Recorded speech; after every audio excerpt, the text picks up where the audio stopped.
Në zemrën e fshatit Vrak të Shkodrës, ku ajri përzihet me aromën e tokës dhe detit, jeton 63 vjeçari Mark Gonaj, një njeri që ka lundruar mes dallgëve të jetës, njësoj siç dikur lundronte në ujërat e Adriatikut me gomone, drejt një ëndre për një jetë më të mirë.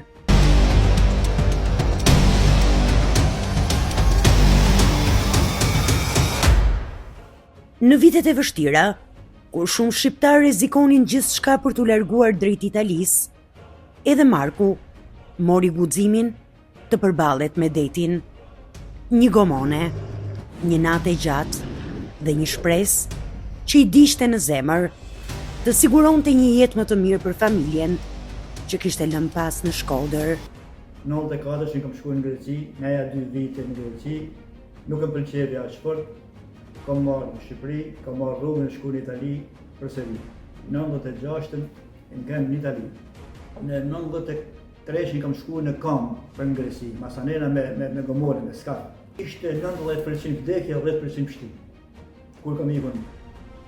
Ishte shumë e rrezikshme, por këtu nuk mundishim me jetu, me përballu, me majt familjen, me rrit fëmijë, ashtu ikin tanë këtu me si thush. Ishte pa mundshëm këtu të jetosh.